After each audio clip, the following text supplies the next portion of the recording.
Bonsoir, chers amis. Ce que vous venez peut-être de ressentir est une émotion qui porte le nom de peur. Et là, vous vous dites, la peur Comment est-ce possible? Où est donc passé le courage dont j'ai toujours fait preuve? Oui, merci pour cette précision. Étudions ensemble ce phénomène auquel nous sommes tous confrontés un jour, qu'est la peur. Dans un premier temps, nous l'étudierons sous toutes les coutures, et dans un deuxième temps, je vous expliquerai comment s'en débarrasser, si ce n'est totalement, au moins en partie. Tout d'abord, la peur, c'est quoi? Comme je l'ai dit précédemment, c'est une émotion, ressentie face à un danger immédiat.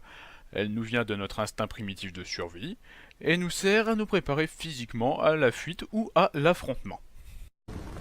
Ce que tu dis n'a aucun sens. Et il y a beaucoup trop de flou dans ton histoire. Oui, et toi tu es? Pardon, je me présente, je suis Légion, la représentation de l'esprit collectif. Et donc, qu'est-ce que tu ou vous fait ici? Je suis simplement là pour poser les questions qui vont peut-être te donner l'espoir de rester cohérente tout au long de cette source d'informations que tu prétends développer. Eh bien, dans ce cas, je t'écoute.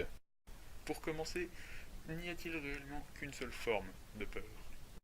Très bonne question, et la réponse est non. Il y a effectivement plusieurs types de peur. Elles se classent dans l'ordre suivant, soit inquiétude, angoisse, frayeur, peur et terreur.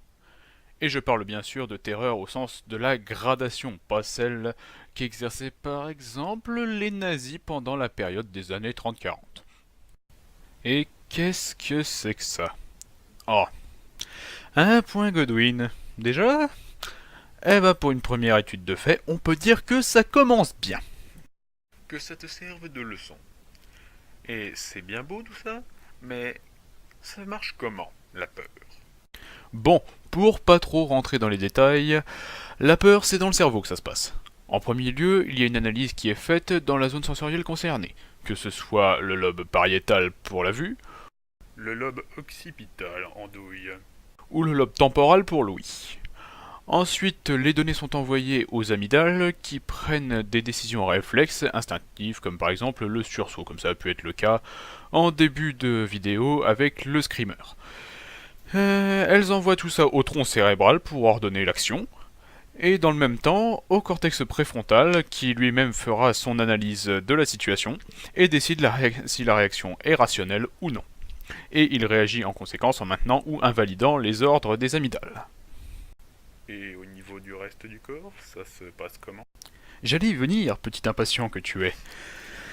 Au niveau physiologique, le corps réagit de manière très variée à la peur. Ça peut aller de la transpiration au tremblement, les poils qui se hérissent, la production d'adrénaline pour réagir en cas de fuite ou de combat. Ça peut aussi provoquer du stress, la respiration qui s'accélère, ainsi que le rythme cardiaque aussi. Pour la plupart des cas, un changement de couleur de peau, on passe du rouge écarlate à un blanc aspirine. Et pour les cas extrêmes, ça peut se traduire par des cris, des hurlements, la perte de connaissance, des vomissements, et disons que l'expression se chier dessus prendrait tout son sens à ce moment-là. Fort bien. Parle-nous un peu de la peur subjective et de la peur objective. Eh bien, allons-y. La peur subjective relève de l'expérience personnelle. C'est notamment de là que viennent les phobies. Pour ceux qui savent pas ce que c'est, les phobies, c'est par exemple l'arachnophobe a peur des araignées, mais c'est pas, on lui dit qu'il y a une araignée dans sa chambre, il y va plus tant que l'araignée n'est pas morte, c'est il ne touche plus à la porte de la chambre pendant des semaines.